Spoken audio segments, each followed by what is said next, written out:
ተከታታዮች ዛሬ ደግሞ ይዤላችሁ የቀረብኳቸው ጊደሮች ናቸው። እነዚህ ጊደሮች በአብዛኞቹ ገና ዘር ለመያዝ ዝግጁ የሆኑ ናቸው። የእድሜ ዘመናቸው ደግሞ 1 ዓመት ከ3 ወር፣ 1 ዓመት ከ5 ወር፣ አንዳንዶቹም ደግሞ 1 ዓመት ከ8 ወር ደርሷል። ለምንድን ነው እስካሁን ድረስ ዘር ያልሰጠናቸው? ያንዳንዱ ምክንያት ይኖራል። አንደኛ የዘር የማንሳት ፍላጎታቸው በተደጋጋሚ መሆን አለበት። ዘር ለማንሳት ፍላጎት ሲያሳዩ በተደጋጋሚ ነው ዘርን የምንሰጠው እንጂ እድሜያቸው ስለደረሰ አይደለም። ከዛ ውጭ ምንድነው በ1 ዓመት ከ5 ወርና በ1 ዓመት ከ8 ወር ደግሞ ዘር የምንሰጣቸው ምንድነው መሸከም ይችላሉ ወይ ዘሩ የተሰጣቸውን የኮርማ ዘር በትክክል መሸከም ይችላሉ ወይንስ አይችሉም የሚለው በጣም አስፈላጊውና እኛ በጣም አተኩረን የምንሰራበት። አንዳንድ ጊዜ በደንብ ዘር ለመውሰድ ብቁ ካልሆኑና ዘር የምንሰጣቸው ከሆነ በተለያየ ምክንያት ዘር ላይ ይዙ ይችላሉ። እንዲሁም ደግሞ ውርጃም ሊፈጸምባቸው ይችላል። ምክንያቱም የአጥንታቸው አቀማመጥ ፊዚካላቸው ዘር ለመያዝ ብቁ ካልሆኑ ጥንቃቄ ልናደርግ ይገባል። አጥንታቸው መሸከም ካልቻለ፣ ማህፀናቸው መሸከም ካልቻለ፣ ይሄ ያላቸው አጥንት አቋማቸው ስስ ከሆነ ብዙ ጊዜ ለዘር ዝግጁ ስለማይሆኑ በደንብ አብልተን በደንብ እየተንከባከብን ለዘር ዝግጁ ማድረግ መቻል አለብን። ይሄን ደግሞ የምናደርገው ምንድነው ከኛ በደንብ ጥንቃቄ ጥሩ አመጋገብ ስርዓት መከተል መቻል አለብን። በተለይ ደግሞ በጣም የምናተኩረው ተዛማሽ በሽታ ሳለባቸው ወይ ተዛማሽ በሽታ የምንላቸው እንደ ቱበርኩሎሲስ፣ ብሩሴሎሲስ፣ የተለያዩ ፓራሳይት በሽታዎችም እንደዚሁ የዘር እንዳይዙ ስለሚያግዷቸው እነዚህ አይነት ነገሮችን በደንብ መጠንቀቅ መቻል አለብን። ይሄን ካላረግን ግን ብዙ ጊዜ ጊደሮች ዘርም ከሰጠናቸው በኋላ ውጤታማ ላይሆኑ ይችላሉ። እነዚህ ዘሮች በአብዛኞቹ እናቶቻቸው ከፍተኛ የወተት ምርት የሚሰጡ የጊደር ዝርያዎች ናቸው። በመጀመሪያ ዙር ላይ እስከ 20 ሊትር የሚታለባሉ፣ 25ም የሚታለቡ አሉ፣ 18ም የሚታለቡ አሉ። እንደ አመጋገባቸው ሁኔታና ዝርያቸው ይለያያሉ። ስለዚህ ሁሉ ጊዜ አንድን ለኮርማ የደረሱ ጊደሮችን በምንመርጥበት ወቅት በጣም መጠንቀቅ ያለብን የመጀመሪያ ምንድነው እድሜያቸው፣ ከዛ ደግሞ የምንሰጥበት ዘር ወቅት መሆን መቻል አለበት። ይሄና ሌሎችንም ነገሮች በእግረ መንገድ ውስጥ እያስገባን በደንብ ክትትል እናደርጋለን። በተለይ ኮርማ ስንሰጥ በጣም መጠንቀቅ ያለብን ሰውነታቸው በጣም መወፈር የለበትም። ዘር ልንሰጣቸው አካባቢ ሰውነታቸው በከፍተኛ ስጋ ኪሎ ከሞሉ ዘር ላይ ይዙ ይችላሉ፣ ሊያዳግሙ ይችላሉ። ስለዚህ ለዚህ ነው አንዳንዶቹን ጊደሮች አይታችሁ ከሆነ ሰውነታቸው በጣም የዳበሩ አይደሉም። ለምንድነው በጣም መጠንቀቅ ያለብን እዛ ላይ ነው። ይህን ካደረግን በስራችን ውጤታማ እንሆናለን። ካለበለዚያ ግን በአብዛኛው ጊዜ ውጤታማ እንዳንሆን ስራችን ፈርታይል እንዳይሆን ደግሞ ዘር እንዳይዙ ስለሚያስቸግር በደንብ መከታተል ያለብን አመጋገባቸውን፣ ጤናቸውን ብዙ ነገሮች ናቸው። ጥሩ የጤና ሁኔታ አላቸው። ብዙ መጥፎ ነገር አይታይባቸውም። እነዚህን ጊደሮች ከወሰርናቸው በኋላ ግን እኛ ጋር በምናደርገው የአመጋገብ ክትትል፣ የጤና አጠባበቅ ስርዓት ወደምንፈልገው ሁኔታ ማድረስ እንችላለን። የነዚህ ዝርያ በአብዛኛው ጊዜ ጥሩ ወተት ላም ናቸው እናቶቻቸው የጄኔቲክ ሂደታቸው የመጡበት ሁኔታ። ስለዚህ እነዚህን አሁን ወስደን ንቃታቸው እንደምታዩት እንደፈለጉ የሚቦርቁት ጤናማ ስለሆኑ የአንድን የወተት ላም ጤናማነት ማረጋገጥ የምንችለው በምታደርገው የአተነፋፈስ ስርዓት፣ የአመጋገብ ስርዓት፣ እንቅስቃሴ ጭምር ነው። ስለዚህ እነዚህን ጊደሮች በቀጥታኛ አሁን በርካታ ናቸው። እነዚህን ሁሉ ጊደሮች ለምትፈልጉ ሰዎች ወደዚህ ማዕከል መጣችሁ ጊደሮቹን እንድትወስዱ ለመንገር ነው። ብዙ ጊዜ እነዚህ አሁን ሰውነታቸው ለምንድን ነው እንደዚህ የሰጠናቸው እየወፈሩ ሄደው ዘራሊዝ እንዳይሉ በጣም ጥንቃቄ እናደርጋለን።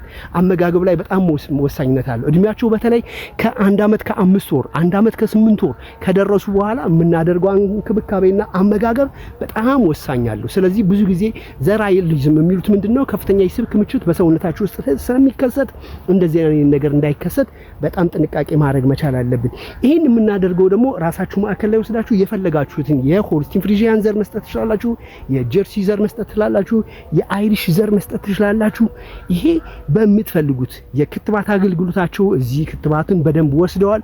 ክትባቱን ፋይል አላቸው። በዛ መሰረት ውጤታማ መሆን እንችላለን። የወተት እርባታ ስራ ብዙ ሰዎች አያዋጣም፣ ጥሩ አይደለም፣ አድካሚ ነው እንዲህ ይላሉ። ግን እናንተ ገብታችሁበት ስታዩት ነው ውጤቱን የምታዩት። ስለዚህ በዚሁ አጋጣሚ የምነግራችሁ እንደነዚህ አይነት ጊደሮችን በቀላሉ ለማግኘት ከፈለጋችሁ ጤናማ ጊደሮችን የዝርያቸው ጥሩ የሆነ የተለያዩ ክትባትን የወሰዱ እዚህ የሚገኘው ማዕከል ላይ ታች የስልኩን ባለቤት አስቀምጥላችኋለሁ። በቀላሉ ወስዳችሁ ማርባት ማሳደግ ትችላላችሁ። በተለይ እነዚህ አሁን ከወሰዳችኋቸው ብዙ ወጪ አይጠይቁም። ድንገት የሚጠይቁት ምንድነው ከመጀመሪያ የዘር የተሰጣቸው ቀን ጀምሮ እስከ ወሊድ ጊዜያቸው ባለው ጊዜ ውስጥ ከፍተኛ ወጪ ሊጠይቁ ይችላሉ። ለምንድነው? በእርግዝና ሰዓት በርካታ የአመጋገብ ስርዓት እንከተላለን። ያ ደግሞ ጤናማነትን የምናረጋግጥበት ስለሆነ በደንብ ክትትል እናደርጋለን። እነዚህ የምናያቸው በጣም ጥሩ ጊደሮች ናቸው። ስለዚህ ወደ እንስሳት ሕክምና ባለሙያ ኃይሉ ቤት መታችሁ እንዲሁም ደግሞ በቲክቶክ ቻናሌ ላይም ታገኙኛላችሁ። ኃይሉ ነኝ የእንስሳት ሐኪም። ለሁላችሁም በዚህ አጋጣሚ የምነግራችሁ የዚህን የእርባታውን ባለቤት ስልኮች ለምትፈልጉ በሙሉ በቀላሉ ማግኘት ትችላላችሁ። እንስሳት ሕክምናና የዩቲዩብ ቻናል ለእናንተ የሚጠቅሙ በርካታ ጠቃሚ መረጃዎችን እያዘጋጀን እናቀርባለን። ይህ ፕሮግራም ይጠቅማል ካላችሁ ለጓደኞቻችሁ ሼር አድርጉ፣ ኮመንት ጻፉልኝ። እንደነዚህ አይነት ጊደሮችን ብዙ ጊዜ ስንመርጥ ጥንቃቄ የምናደርገው እድሜያቸውን ማየት አለብን፣ ጥርሳቸውን ማየት አለብን፣ አይኖቻቸውን ማየት አለብን፣ የአጥንት አቀማመጣቸው በተለይ አጥንታቸው ላይ ከፍተኛ ትኩረት የምናደርገው በኒውትሪሽን ችግር አጥንታቸው የጎበጠ አይደለም። ንቃታቸው እንደምታዩዋቸው በጣም ጥሩ ሁኔታ ላይ ነው ያሉት።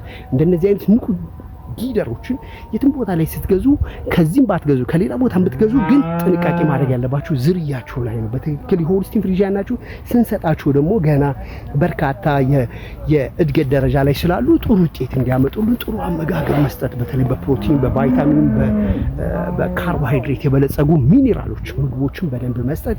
ይሄ ደግሞ ስራችን ስኬታማ እንዲሆን ያደርጋል። በተለይ በእርግዝና ደረጃ ላይ ያሉ ጥሩ አመጋገብ ሂደቶችን በደንብ ከተከተልንላቸው ሚልክ ፌቨር ወይም ደግሞ በካልሲየም አይጠቁም። በተለይ ደግሞ ኪቶሲስ የምንለው እንደዚሁ የወተት ላሞች ላይ የሚከሰት በሽታ አለ። ያ በሽታም እንዳይከሰት የአመጋገባችን ሁኔታ በጣም ወሳኝነት አለው። ስለዚህ እንደ ኪቶሲስና ሌሎችም ተዛማች ከሆሊዝ ጋር ተያይዞ የሚመጡ የጤና ችግሮች እንዳይከሰቱ እንዲሁም ደግሞ ኮርማ ማደጋገምም እንዳይከሰት እንዴት ያለ ዘር መስጠት አለብን፣ ዘር ከመስጠታችን በፊት በሰውነታችን ውስጥ ያሉትን ፓራሳይቶች እንዴት ማስወገድ አለብን፣ እዛ አካባቢ ላይ የመራባት ፍላጎታቸው በተደጋጋሚ የሚያመጡት ለምንድን ነው፣ ዘር ግን የማይዙት ለምንድን ነው፣ እንዴት ያለ ዘር መጠቀም አለብን፣ እንዴት ያለ ሂደት ነው መሄድ ያለብን። በተለይ አመጋገብ በኒውትሪሽን ፕሮብሌም ሰውነታቸው ከስቶ አቦርት እንዳያደርጉ መጠንቀቅ አለብን። እነዚህ ጊደሮች አሁን እንዲወፍሩ የማንፈልገው ምንድነው ከፍተኛ የስብ ክምችት በሰውነታቸው ውስጥ ሲከሰት ቶሎ ዘርን የማዳገም ሁኔታ ያሳያሉ። ስለዚህ ያ እንዳይከሰት አመጋገብ ላይ በደንብ መስጠት የለብንም። አለበለዚያ ከፍተኛ የስብ ክምችት ሲከሰት ዘር የማዳገም ሁኔታ ይኖራል። ስለዚህ ያ እንዳይከሰት ጤናቸው ላይ አመጋገብ ላይ ክትትል እናደርጋለንና ይህ ፕሮግራም ለእኛ ይጠቅማል ካላችሁ ላይክ፣ ኮመንት፣ ሼር አድርጉልኝ። ኃይሉ ነኝ የእንስሳት ሐኪም።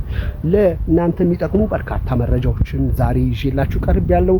እነዚህን ጊደሮች ለምትፈልጉ በዚሁ አጋጣሚ እርባታው ቦታ ላይ በቀጥታ ይዣችሁ እመጣለሁ። እንደምታዩት አካባቢ በሙሉ ነፋሻና ጥሩ የአየር ዝውውር ያለበት ነው። ጊደሮችን በምናረባበት ወቅት የኛ እርባታ ከሌሎች እርባታዎች ራቅ ያለ መሆን መቻል አለበት። ብዙ በሽታዎች ተላላፊ ናቸው። በእነዚህ ተላላፊ በሽታዎች ከብቶች እንዳይጠቁ ለብቻችን ገለል ብለን መቆየት ያለብን። የምንሰራበት ቦታ እግር መነከሪያ ሊኖር ይገባል። ከተለያየ በሽታ ነፃ መሆናቸውን ማረጋገጥ መቻል አለብን። ሁልጊዜ ደግሞ ቤታቸው እየወጡ እንስሳዊ ባህሪያቸውን እንዲያንጸባርቁ መጋጥ መንቀሳቀስ አለባቸው። በተለይ ይሄ የተለየ የመቆም ችግር የመውደቅ ችግር እንዳይከሰትባቸው እንዲሁም የተንፈሻ ችግር እንዳይከሰትባቸው የምናደርግላቸው ክትትል ሁልጊዜ በደንብ በጥንቃቄ መሆን መቻል አለበት ለማለት ፈልጌ ነው። ይህ ፕሮግራም ይጠቅማል ካላችሁ ለጓደኞቻችሁ ላይክ፣ ኮመንት፣ ሼር አድርጉ። እንግዲህ እንደምታዩት እነዚህን ጊደሮች በዚሁ አጋጣሚ ለድርጅቱ ባለቤት አሳውቃለሁ። ስለዚህ ታች ስልኩን እጽፋለሁ። ስንት ናቸው? በብዛት ለምትፈልጉ ሰዎች ከ10 በላይ ናቸው። እንዲሁም ደግሞ በርካታ የወተት ላሞችም አሉ። በወተት ምርት ላይ ለመሰማራት ለምትፈልጉ እዚሁ ድርጅት ጋር መታችሁ መግዛት ትችላላችሁ። የተጠቁ ጊደሮችም እርግዝና ላይ የያዙ አሉ። እነሱንም ማግኘት ትችላላችሁ። ይህ ለእናንተ የሚተላለፍ እንስሳት ሕክምናና የዚህ ዩቲዩብ ቻናል ነው። በዚህ ቻናል ላይ በርካታ ነገሮች ጠቃሚ ነገሮችን አግኝተናል ካላችሁ ኮመንት ጻፉልኝ። ዋጋችሁ ስንት እንደሆነ ደግሞ ከግለሰቡ ጋር ስትመጡ በቀጥታ ያነግራችኋለሁ። ግን የተለየ ነገር ካለ ላይክ፣ ኮመንት፣ ሼር አድርጉ። ውስጥ ባለ ኢንቦክስ አድርጉልኝ፣ ሜሴጅ ጻፉልኝ። ኃይሉ ቤት ነኝ። ሁላችሁንም አመሰግናለሁ። መልካም ጊዜ